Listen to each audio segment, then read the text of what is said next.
Сонымен салық төлемегендердің саны неге артып келеді? Оларға қандай әкімшілік жаза қарастырылған? Салық жеңілдіктері кімдерге қарастырылған? Осы сұрақтарға жеке тұлғаларды әкімшілендіру және жалпыға бірдей декларациялау бөлімінің басшысы Ерасыл Бораш жауап беруге дайын. Ерасыл мырза, амансыз ба? Студиямызға қош келдіңіз. Қайырлы таң. Қош келдіңіз студиямызға. Уақыт тауып келгеніңізге алғыс білдіреміз. Елде мынау салық борышкерлерін анықтау және бақылау қалай жүргізіледі? Әңгімемізді осыдан бастасақ. Қысқаша айта кетейік, елде салық борышкерлерін анықтау негізінен берілген салық мерзімінен кешіктіріп төлеген салық төлеушілерді салық базасы арқылы мерзімінен кейінгі күні салық базасы арқылы жүктелініп, екінші күні салық төлеушіге хабарлама жіберілу арқылы анықталады. Екіншіден ол кісіге өсімпұл начисление қолданылатын болады. Сол арқылы анықтаймыз. Салық қарызы бар, компаниялар бар, жеке тұлғалар бар. Оларға қандай шара қолданасыздар, егер салықтық қарызы бар болса? Жеке тұлғаларға айта кететін болсақ, жеке тұлғаларға ең бірінші салық төлемін уақытын төлемеген жағдайда өсімпұл салынатын болады. Екінші кезекте хабарлама қойылып, хабарламаны 30 жұмыс күніші орындалмаған жағдайда мәжбүрлеп өндіру шарасы қолданылып, жеке сот орындаушыларына жіберілетін болады.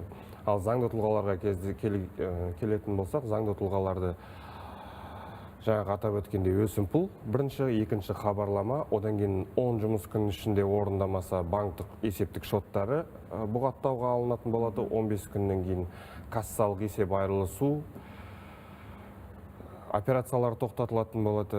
Үшінші жағдай, 20 жұмыс күн ішінде орындамаған жағдайда мүлкі тәркіленіп, мәжбүрлеп өндіруге, аукционға салынып, сатылуға жіберілетін болады. Енді жеке шотын бұғаттадық дейік, бірақ қарызын төлемеген адам, мен Каспиді қолданбаймын, басқа туысқанымның сол ақшасын қолданам деп, ары қарай төлемей жүрсе не болады? Онымен заңды жаңағы айтып отқан жеке сот орындаушылары ары қарай айналысатын болады. Жеке тұлғаларға келетін болсақ, ол жаңағы жеке жүргізуші куәлігінен, құқығынан айырылу нелері бар, жаңағыда шаралары бар, шетелге шығу, билет алу сияқты құқықтарынан шектеу жүргізілетін болады. Мен Каспиді қолданбаймын, шетелге шықпаймын деусе, оны қандай шара ары қарай қолданады? Өйткені мысалы Астананың өзін алатын болсақ, 60 мыңнан асады екен борышкерлер. Бұл жерде салық органдары жеке тұлғаларға жаңағы айтқандай өсімпұлмен хабарлама қойып, салық бұйрығын шығарудан басқа ары қарай шаралар қолдана алмайды. Ол қолданылатын жеке сот орындаушылары. Сондықтан ол кісілердің сұрақтарына мен сізге өкінішке толық жауап бере алмаймын. Жеке сот орындаушы қазір хабарымыздың барысында келетін болады, онда сол кісіден тағы да сұрап білетін боламыз. Енді мынау қандай да бір жеңілдіктер сол салықты өтеу үшін, жаңа қарап отырмыз, салықтың саны енді көп берешек. Одан кейін ол жаңа өсімпұлдардың арқасында біршама асып кетуі мүмкін, межеленген сомадан. Мынайда бір жеңілдіктер, я болмаса бөліп төлеу мүмкіншіліктері қарастырылған ба? Жеке тұлғаларға бөліп төлеу мүмкіншілігі қарастырылмаған. Себебін айта кетейін сізге. Жеке тұлғаларға мүлік салығы 1 шілдеден бастап есептелінеді. 1 шілдеден бастап қазанның 1-іне дейін ерікті түрде төлеу мүмкіндігі беріледі. Біз осы уақыттың аралығында жаңағындай хабарлама жібереміз. Жеке электронды несіне, кілтіне. Одан кейін коммуналдық қызметтермен бірге тағы бір хабарлама жіберіледі. Және екінші деңгейлі банктердің қосымшаларына, яғни біз күнделікті қолданатын Халық банктың қосымшасы, Каспи банкының қосымшасы, соларға қосымшама хабарлама жібереміз. Ол 1 қазанға дейін толығымен уақыты болады. 1 қазанға дейін төлемеген жағдайда ары қарай уже жаңағындай мәжбүрлеп өндіріп алу шаралары қолданылатын болады. Екінші жаңағы сіз айтқан жеңілдіктер бұл жерде қарастырылған. Бұл жерде жалғыз басты тұратын зейнеткерлерге, яғни зейнеткер бір пәтерде жалғыз өзі тіркелген болса, ол кісілерге жеңілдіктер қарастырылған. Алтын алқа, күміс алқа жаңағы марапатымен марапатталған ата-аналар жеңілдіктер қарастырылған. Қандай жеңілдік? Ол есептелген салық сомасының жалпы айтқан кезде 50%-ын шегерілетін болады.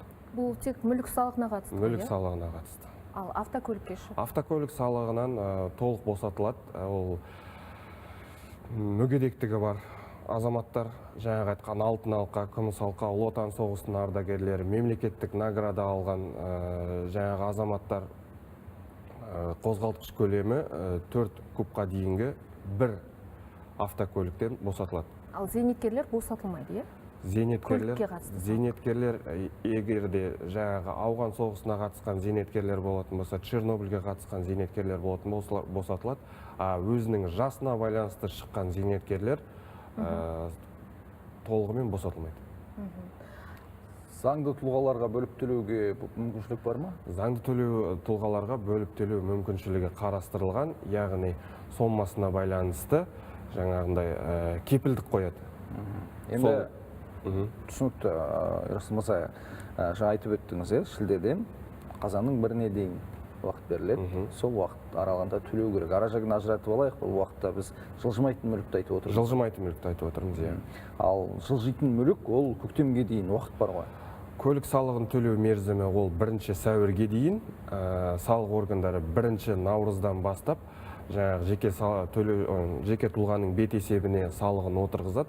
Жаңа мен атап өткендей хабарлама жіберіледі 1 ай уақыт төлеуіне. Коммуналдық төлемдер арқылы неге квитанцияға қолданамыз, екінші деңгейлі банктердің қосымшаларына, одан кейін жеке почтасына немесе электронный цифровой подпись дейді, сол жеке кабинетіне хабарлама жіберу арқылы салық төлеушіге хабарлаймыз есептелген сомасын. Егер азамат борышкерлер тізіміне түссе, не істеу керек?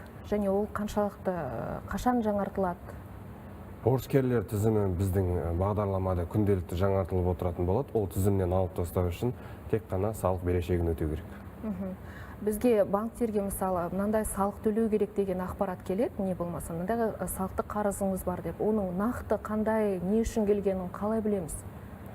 Нақты қалай білгенін ол салық органдарына келу арқылы немесе анықтама телефоны 1414 арқылы звондап, қандай мүлікке, қандай сомада есептелгені жөнінде хабарлама алуға болады. Және де бізде 2 салық қосымшасы жұмыс істейді. Ол e-салық азамат қосымшасы және e-салық бизнес қосымшасын жүктеу арқылы қандай мүлкіңіз бар, қанша есеп шотыңызда сомаңыз жатыр, сол барлық хабарламаларды сол жерден көріп отыруға болады. Салық борышкерлеріне қатысты ақпарат қандай кезде жарияланады? Берешек сомасы пайда болған кезде жарияланады. Егер салық төлеуші салықты уақытынан кешіктіріп төлеген жағдайда, сол кезде тізімі анықталатын болады. Түсінікті. Рахмет студиямызға келіп, сұрақтарымызға жауап бергеніңізге.